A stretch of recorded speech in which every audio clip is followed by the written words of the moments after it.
एका शेतकरी कुटुंबातला मुलगा हा या परिसरामध्ये येतो काय, कामाला सुरुवात करतो काय, त्याच्यानंतरच्या काळामध्ये नगरसेवक होतो काय, 2004 साली विधिमंडळामध्ये आमदार होतो काय, आणि त्याच्यानंतर मागं वळून न बघता सातत्याने यश हे त्यांना त्या ठिकाणी मिळत जातं काय।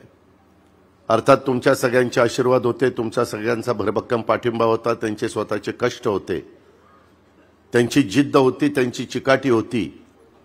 म्हणूनच एकनाथरावजी शिंदेंच्या रूपाने हे सगळं आपल्याला सगळ्यांना बघायला मिळालं। तसं बघितलं तर माझ्या माहितीप्रमाणे देवेंद्रजींची टर्म 99 ला सुरू झाली, त्याच्यामध्ये एकनाथरावांची 2004 ला सुरू झाली। ह्या सगळ्यांच्या मध्ये विधानसभेमध्ये सिनियर मी आहे। मी 90 ला बॅचचा आहे, हे बाकीचे सगळे माझ्या मागचे आहेत, परंतु सगळे माझ्या पुढे निघून गेले, मी मागच राहिलोय। मित्रांनो, गमतीचा भाग जाऊ द्या, शेवटी ज्या त्या गोष्टी ज्या त्या वेळेस घडत असतात। मी गमतीनं काहींना म्हणालो, अरे तुम्ही ज्यावेळेस एकनाथराव शिंदेंना सांगितलं तुम्ही जर आला इतके आमदार घेऊन तर मुख्यमंत्री करणार, मला सांगायचं मी तर सगळी पार्टीच आणली असती। काय शेवटी जे नशिबात असतं तेच होतं, आपलं आपलं काम करत राहायचं। मित्रांनो, खरं तर मी अनेक वर्ष सत्ताधारी पक्षाचा आमदार म्हणून राहिलो, तिथं काम करत राहिलो, आणि बऱ्याचदा देवेंद्रजी असतील, एकनाथराव असतील, समोर विरोधी पक्षाच्या बाजूला समोर असायचे। परंतु आमच्यामध्ये कधी कटुता, कधी दुरावा, कधी कुठंतरी एकमेकाच्या बद्दल खालच्या पातळीवर जाऊन टीका टिप्पणी करणं, अलीकडच्या काळामध्ये माझ्यासारखा कार्यकर्ता विचार करत असतो, ठीक आहे काही राजकीय मतभेद होत असतात, काही घटना घडत असतात, परंतु तुमच्या माझ्या महाराष्ट्राला सुसंस्कृतपणा शिकवण्याचं काम हे स्वर्गीय यशवंतराव चव्हाण साहेबांनी केलेलं आहे। कशा पद्धतीनं ह्या राज्याने पुढे वागलं पाहिजे, सुसंस्कृत राजकारण कसं करायचं असतं, सर्वांना बरोबर घेऊन कसं जायचं असतं, परंतु ते अलीकडे तर काही बघायलाच मिळत नाही। कोण ढेकून म्हणतंय, कोण काय म्हणतंय। वास्तविक हे आपली महाराष्ट्राची परंपरा नाहीये, हा आपला महाराष्ट्राचा इतिहास नाहीये, आणि त्याच्यामुळं हे योद्धा कर्मयोगी अशा प्रकारचं पुस्तक ज्यावेळेस इथं प्रकाशन होतंय, आणि हे प्रकाशन होत असताना एक मातीशी नाळ जोडणारा कार्यकर्ता म्हणून एकनाथरावांनी इथं काम केलं, एक सर्वसामान्यांचं सरकार। मी अनेक मुख्यमंत्री बघितले, माझी सुरुवात झाली 30 मुळात सुधाकरराव नाईक मुख्यमंत्री असल्यापासून मी विधिमंडळामध्ये गेलो, आणि त्याच्यानंतरच्या काळामध्ये पवारसाहेब मुख्यमंत्री झाले, मनोहर जोशी झाले, नारायणराव राणे झाले, त्याच्यानंतरच्या काळामध्ये विलासराव, सुशीलकुमार शिंदे, अशोकराव चव्हाण, देवेंद्रजी, पृथ्वीराज बाबा, बरेच मुख्यमंत्री झाले। परंतु एवढं माणसामध्ये मिसळून सारखा गराड्यामध्ये राहणारा मुख्यमंत्री मी हा पहिलाच बघितला। म्हणजे कधी कधी तर मी वैतागून जातो, माझ्या शेजारी देवेंद्रजी बसलेले असतात, आणि म्हणलं ही कॅबिनेट आहे का काय चाललंय काय। त्या कॅबिनेटमध्ये पण आम्ही राहतो बाजूला, बाकीचेच येऊन तिथं डोकंच खुपसतात, आणि माझं हे काम, माझं ते काम, माझं ते काम। अतिशयोक्ती नाही, आजपर्यंत एवढे राज्यांनी स्वर्गीय यशवंतराव चव्हाण साहेबांच्यापासून एकनाथराव शिंदेंच्यापर्यंत मुख्यमंत्री आपण पाहिले, परंतु सगळ्यात जास्त लोकांच्या येणाऱ्या अर्जावर ह्या काळामध्ये सह्या करणारा कुठला मुख्यमंत्री असेल तर ते एकनाथराव शिंदे। मी त्यांना कधी कधी म्हणतो, अहो तुम्ही सह्या करता, हे काय चाललंय, कुणीतरी काहीतरी करेल, जाऊ द्या, लोकांच्या करता करायचंय, आपल्याला काय।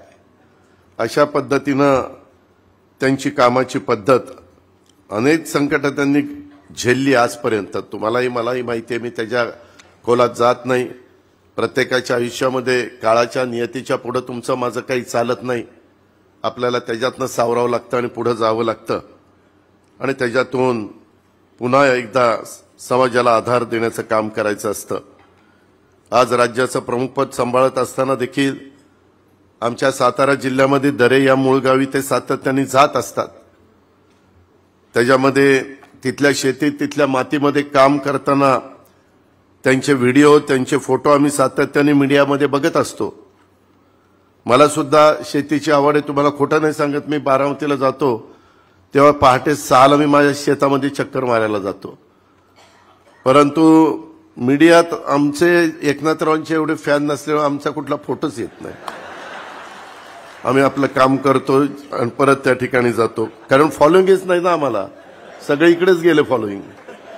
त्यामुळे माझा व्हिडिओ आणि फोटो कुठून छापून येत नाही यातला गमतीचा भाग जाऊ द्या, परंतु शेतीची आवड असणारा आणि गावच्या मातीमध्ये रमणारा अशा पद्धतीने एकनाथराव शिंदे साहेबांची ओळख आहे.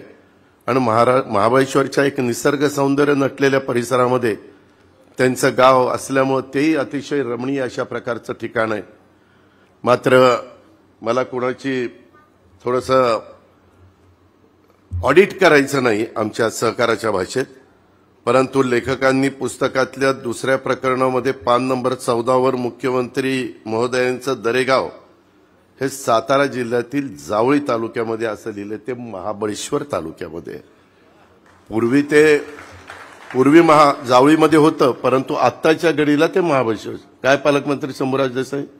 बरोबर आहे. त्याच्यामुळं तो संदर्भ त्यांनी जरा बदलावा. मी कालच पुस्तकाची PDF कॉपी बघताना ते माझ्या ध्यानात आलं. त्याचबरोबर पुस्तकाच्या मुखपृष्ठावर शिंदेसाहेबांचे गुरुवंदनीय बाळासाहेब ठाकरे धर्मवीर आनंद दिघे साहेबांचा फोटो हवा होता असं माझं मत आहे. त्याच्यामध्ये ते अधिक संयुक्तिक झालं असतं, ते त्यांनी टाकावं अशी माझी सूचना आहे. मी हे पुस्तक अजून संपूर्ण वाचलं नाही. संपूर्ण वाचून आणखीन काही सुधारणा करा माझ्या लक्षात आलं तर मी जरूर तशा प्रकारच्या सुधारणा त्यांना सुचवील. परंतु ठाण्यातला शिवसेनेचा किसान नगर शाखेचा शाखा प्रमुख राज्याचा प्रमुख बनतो काय, ही साधी बाब नाही. हा प्रवास अतिशय खडतर आहे, खूप संघर्षाचा आहे. कोणती राजकीय पार्श्वभूमी नसताना शिंदे साहेबांनी ते मिळवलंय, यात त्यांचं कर्तृत्व आहेच. मात्र त्यांना साथ देणाऱ्या सर्व सहकाऱ्यांचा सुद्धा मोठा वाटा आहे, हे आपल्याला विसरता येणार नाही. मला वाटतं त्यांच्या या यशस्वी वाटचालीमध्ये जसं त्यांच्या आईवडिलांच्या संस्काराचा भाग आहे, तसंच त्यांच्या धर्मपत्नी सौभाग्यवती लता वहिनींच्या देखील खंबीर पाठिंब्याचा सुद्धा वाटा आहे.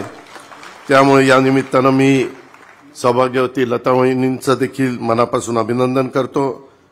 शिंदे साहेबांच्या आयुष्यामध्ये आजपर्यंत अजून अनेक कटुप्रसंग त्यांनी झेललेले आहेत, ही पण गोष्ट आपल्याला सगळ्यांना माहिती आहे. एक कट्टर शिवसैनिक, एक धडाडीचा कार्यकर्ता, धाडसी नेता. शिंदे साहेबांचे अनेक रूप या पुस्तकातून आपल्या समोर येतात. मात्र नातवावर प्रेम करणारा प्रेमळ आजोबा या पुस्तकात फारसा दिसला नाही. एकच छोटा पॅराग्राफ नातवावर लिहिला, एकच.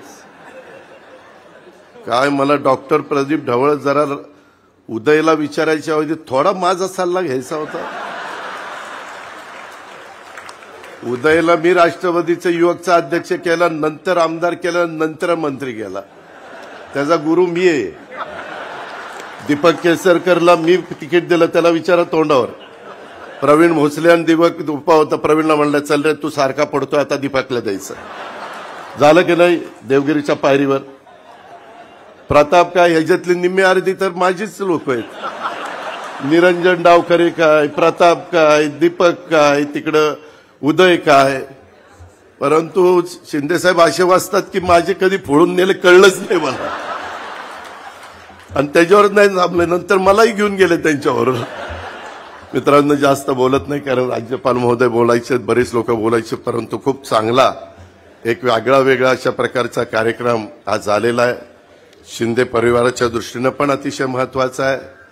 शेवटी माणसाने आयुष्यात जन्माला आल्यानंतर काहीतरी मिळवायचं असतं, काहीतरी कमवायचं असतं. बरोबर कुणीच काही घेऊन जात नाही, परंतु खूप काही चांगलं काम ते त्यांच्या परीनं करतायत. आज राज्यामध्ये दिलेल्या योजना बाकीच्या सगळ्या, आता उद्यापासून आम्ही दौऱ्यावर बाहेर पडणार आहे. एक सर्वसामान्य माणसांचं सरकार कसं असतं हे त्या ठिकाणी कृतीमध्ये दाखवण्याचा प्रयत्न आमचा सगळ्यांचा त्या ठिकाणी आहे. आणि त्याच्यामध्ये आज योद्धा कर्मयोगी हे एकनाथराव शिंदे साहेबांच्यावर लिहिलेलं पुस्तक प्रकाशनाच्या कार्यक्रमाला मला उपस्थित राहण्याची संधी मिळाली, त्याबद्दल मी उदयचं आणि त्यांच्या सगळ्या टीमचं मनापासून अभिनंदन करतो, कौतुक करतो. त्यांना पुढच्या वाटचालीच्या शुभेच्छा देतो. असंच इतरांच्यावर पुस्तकं लिहावीत अशाही प्रकारची सूचना त्याला करतो. थांबतो. जय हिंद, जय महाराष्ट्र.